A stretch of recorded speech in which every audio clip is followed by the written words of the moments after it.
కథావాణికి స్వాగతం. కథావాణి శ్రోతలందరికీ చెప్పాలని ఉందికి స్వాగతం. నేను రచించి నా స్వరంతో వినిపిస్తున్న ఈనాటి మన చెప్పాలని ఉంది టాపిక్ కాల ప్రవాహం. అప్పటి నుంచి ఇప్పటి వరకు అన్నది దీని క్యాప్షన్. ఇంకా ఆలస్యానికి తావివ్వకుండా నేరుగా విషయంలోకి ప్రవేశిద్దాం. కాలం ఒక ప్రవాహం లాంటిది. ఎక్కడా ఆగకుండా, వెనక్కి తిరగకుండా ప్రవహించటం దాని లక్షణం. ఎన్నో కొండలు, కోనలు, అరణ్యాలు, జనావాసాలు దాటుకుంటూ అవిశ్రాంతంగా ఆగటం అన్నది లేక నీరు ఎలా గలగలా పారుతూ ప్రవహిస్తుందో అలాగే ఎన్నో శతాబ్దాలుగా, యుగాలుగా కాలం కూడా అలాగే ప్రవహిస్తూ వస్తున్నది. అందులో ఎక్కువలో ఎక్కువ ఏ మనిషి అయినా చూసేది, ఆ కాలధర్మ ఫలాలను అనుభవించేది 100 సంవత్సరాలు మాత్రమే. తన సమకాలీన కాలంలో అయితే కళ్ళారా చూస్తాడు, స్వయంగా అనుభూతి చెందుతాడు. మిగతాదంతా చరిత్ర అతనికి తెలియచేస్తూ ఉంటుంది. అది తన ముందు తరాల పెద్దలు మా కాలంలో ఇలా జరిగింది అని చెప్తే విన్నది కావచ్చు, చరిత్రకారులెవరో రాసిపెట్టిపోయిన సామాజిక చరిత్రను చదివింది కావచ్చు. ఇంకా భవిష్యత్తు గురించి ఎవరికీ తెలియదు గనక అది బహుశా ముందు ముందు కాలం ఇలా ఉండవచ్చు అని ఊహించిన బాపతుది అవుతుంది గనక ఊహ ప్రామాణికం కాదు గనక దాని గురించి ఈరోజు మనం మాట్లాడుకోబోవటం లేదు. మనకు అందుతున్న చరిత్ర ఎప్పటి నుంచి అంటే మనిషి ఆదిమ మానవుడిగా అరణ్యాలలో తిరుగుతూ గుహలలో నివాసం చేస్తూ బట్ట కట్టుకోవడం, ఇల్లు కట్టుకోవడం, వేటాడిన జంతు మాంసాన్ని కాల్చుకొని లేక వండుకొని తినటం కూడా తెలియనప్పటి నుంచి. ఇక్కడ ఒక విషయాన్ని మనం గమనించాల్సింది ఏమిటి అంటే కాలానికి ప్రవాహ గుణం ఉంటుంది అనుకున్నాం కదా. దాని ప్రకారం ప్రవహించే నీరు ఎప్పుడూ స్వచ్ఛంగా ఉంటుంది గనుక ఏ కాలధర్మం ఆ కాలానికి ఆమోదయోగ్యమైనది అని మనం అనుకోవాలి. అవి ఇప్పుడు మనకు తప్పుల తడకగా, అభ్యంతరకరంగా అనిపించినప్పటికీ అప్పటి కాలంలో జీవించిన జనుల మైండ్ సెట్ ఆ కాలధర్మానికి అనుగుణంగా సిద్ధమై ఉండేది కనుక ఇది రాజధర్మం, ఇది సమాజ ధర్మం, ఇది పౌరధర్మం అంటూ పాటించటానికి, అంగీకరించటానికి వాళ్ళు సిద్ధంగానే ఉండేవాళ్ళు. అయితే ఇప్పటి కాలానికి అవి నప్పకపోవచ్చు, అది వేరే విషయం. ఈ తప్పుడు దృష్టికోణం వల్లే రామాయణ మహాభారతాలలోని అంశాలు ఎన్నో విమర్శలకు గురవుతున్నాయి. ఇక్కడ మరో విషయం ఏమిటంటే ప్రవహించే నీరు స్వచ్ఛమైనది మాత్రమే కాదు, అది ఎన్నో చెట్లు, చేమలు, రాళ్ళు, రప్పలు దాటుకుంటూ వస్తుంది కనుక ఆయా పుణ్యభూములలోని మహిమాన్విత తత్వం, ఆయా ఔషధి వృక్షాలలోని గుణాలు ఆ నీటికి పట్టి ఆ నీరు మంచి మందులా మనిషి మీద శారీరకంగా, మానసికంగా ప్రభావం చూపిస్తుంది. ఆ నీటిలో ఉండే మరో తత్వం ఏమిటంటే ప్రవహించే నీరు ఎప్పటికప్పుడు మధ్యలో వచ్చి కలిసే కొత్త నీటిని తనలో కలుపుకుంటూ ఉంటుంది. అంటే నిల్వ నీరు కాక ఫ్రెష్ వాటర్ అన్నమాట. నిల్వ నీరు కొద్ది రోజులకు మురికి కూపంగా మారి కంపు కొడుతూ ఉంటుంది కనుక ఆ నీటిని తాగితే రోగాల పాలవుతాం. ప్రవహించే నీటిని తాగటం ఆరోగ్యకరం. ఇదంతా ఎందుకు చెప్తున్నానంటే ఏ కాలానికి ఆ కాలం ప్రవహించే నీరు లాంటిదే అని. కనుక దాని గురించి అప్పుడు అలా ఉంది, ఇప్పుడు ఇలా ఉంది అని కేవలం విశ్లేషించుకొని మాట్లాడుకోవటమే తప్ప ఏ కాలాన్ని విమర్శించే ఉద్దేశం ఈనాటి మన చెప్పాలని ఉంది టాపిక్కి లేదని చెప్పటం కోసం ఇదంతా చెప్తున్నాను.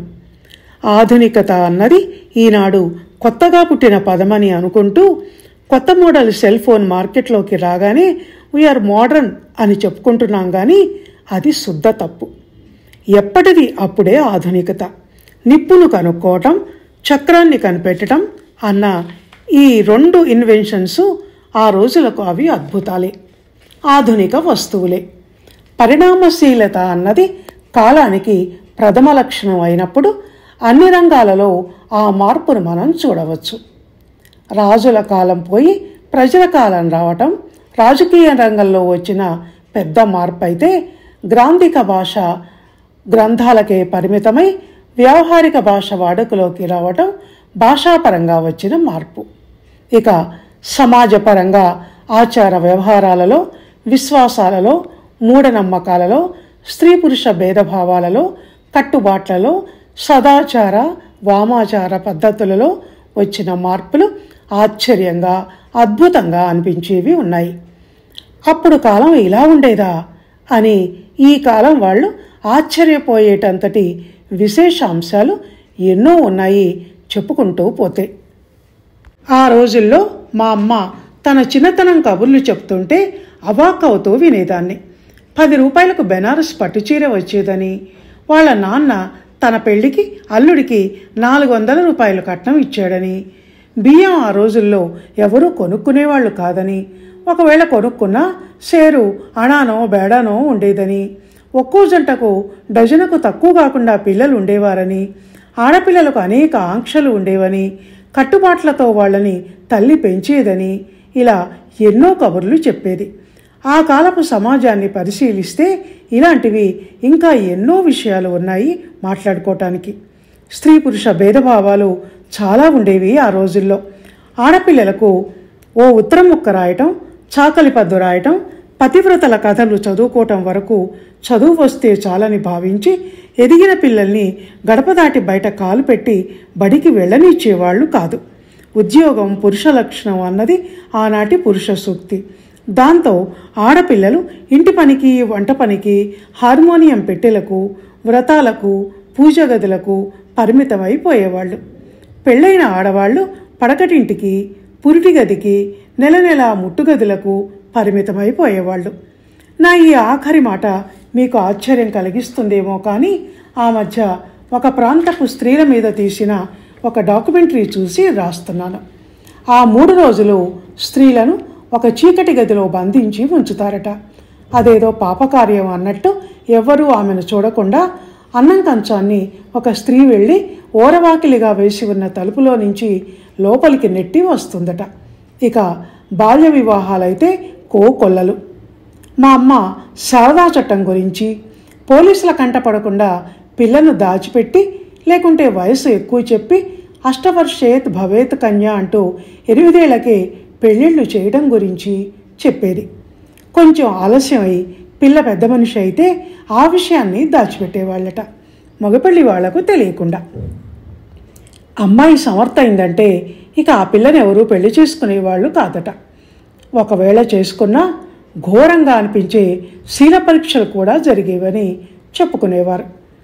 కన్యాశుల్కం రాజ్యం వెళ్ళిన ఆ రోజుల్లో ఆడపిల్లల తల్లిదండ్రులకు కట్నం ఇచ్చి పిల్లని పెళ్లి చేసుకోవటం, లేకుంటే పాల్ఘాట్ నుంచి అమ్మాయిలను కొనుక్కొచ్చుకొని పెళ్లి చేసుకోవటం జరిగేది.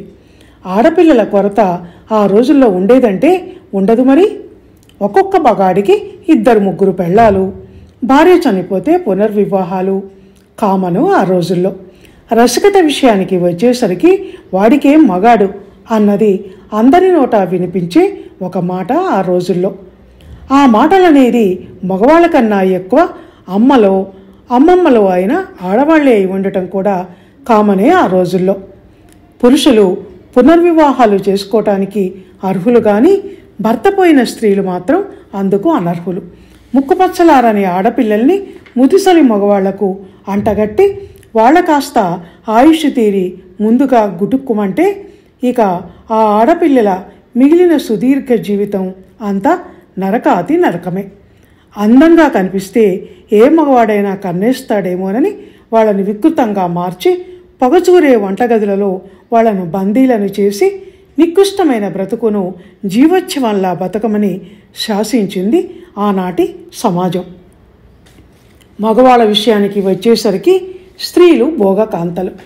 వాళ్ళ సుఖం కోసం వ్యభిచారం అనేది ఆ రోజుల్లో బహిరంగంగానే కొనసాగేది. ఒక్కొక్క జమీందారుకు ఇంట్లో ఉన్న పెళ్ళాలు కాక బయట ఒకరిద్దరైనా ఉంపుడు గత్తెలు ఉండేవాళ్ళు. భార్యల కళ్ళ ముందే వాళ్ళ ఇళ్లకు రాకపోకలు కొనసాగించేవాళ్ళు. పెళ్లిళ్లలో ఊరేగింపు సమయంలో భోగం మేళం అని పెట్టించేవాళ్ళు. అదిగాక దేవదాసి, జోగిని సంస్కృతులు ఉండనే ఉండేవి.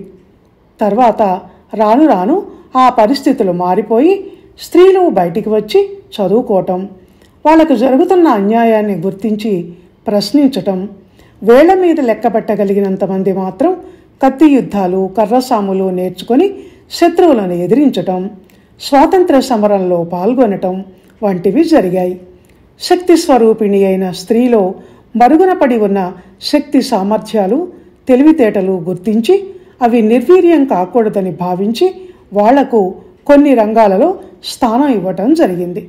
ఇంకొన్ని రంగాలకు మాత్రం వాళ్ళు పనికిరారు అని ముద్ర వేయటం జరిగింది. స్త్రీ అవిద్య, సతీ సహగమనం, కన్యాశుల్కం వంటివి కొందరు సంఘ సంస్కర్తల కృషి కారణంగా సమాజం నుంచి మటుమాయమైపోయాక స్త్రీ వివక్షత కొంత తగ్గి వాళ్ళ చీకటి బతుకుల్లో వెలుగురేఖలు ప్రసరించటం మొదలుపెట్టాయి.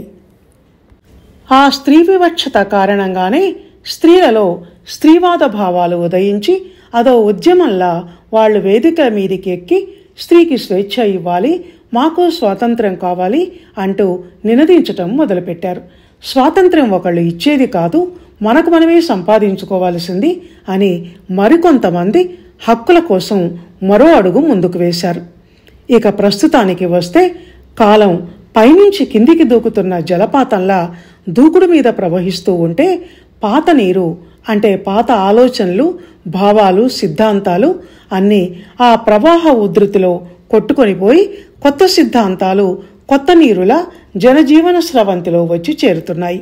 ఇప్పుడు స్త్రీవాద ఉధృతి కొంత తగ్గి మానవతావాదం మరింత బలంగా సరికొత్త రీతిలో తెరమీదికి వస్తోంది.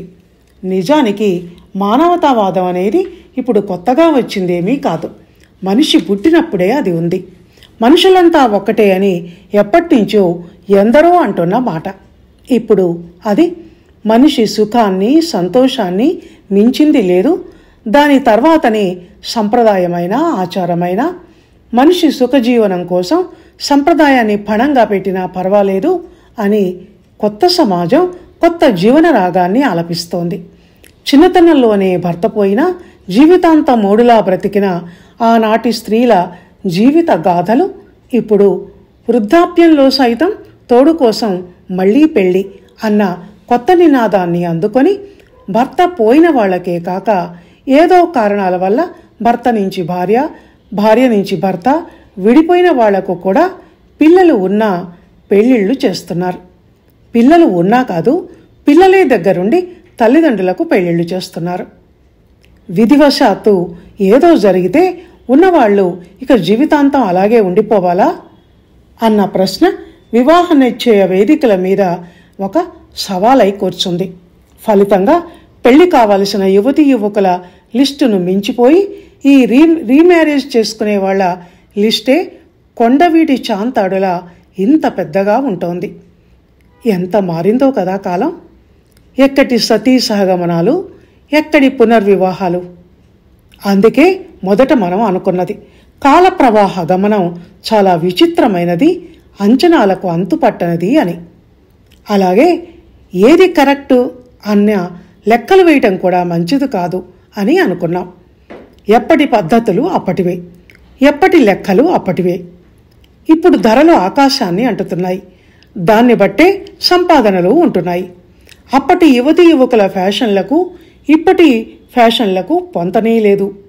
అప్పుడు ఆడపిల్లలు ఆడపిల్లలుగా, మగపిల్లలు మగపిల్లలుగా కనిపించటానికి అలంకరణ చేసుకుంటే ఇప్పుడు ఆడపిల్లలు మగపిల్లలుగా కనపడటానికి, మగపిల్లలు ఆడపిల్లలుగా కనపడటానికి వింత వింత ఫ్యాషన్లు చేసుకుంటున్నారు. అది చేతి వృత్తుల, కుటీర పరిశ్రమల కాలమైతే ఇది మిషన్ మేడ్ల, ఫ్యాక్టరీ వస్తు తయారీల కాలం. అప్పుడు అది మనిషి మేధస్సుకు ప్రాముఖ్యం ఇచ్చిన కాలమైతే ఇప్పుడు ఇది కృత్రిమ మేధస్సు అయిన సెల్ ఫోన్లు, కంప్యూటర్లు, రోబోల ఉపయోగానికి ప్రాముఖ్యాన్ని ఇస్తున్న టెక్నాలజీ కాలం. ఇలా చెప్పుకుంటూ పోతే ఎన్ని వీడియోలు సరిపోవు. ఇది చాలా వాస్ట్ సబ్జెక్ట్ కనుక మిగతాదంతా మీ ఆలోచనలకే వదిలేస్తూ ఇక నేను సెలవు తీసుకుంటాను. ధన్యవాదాలు.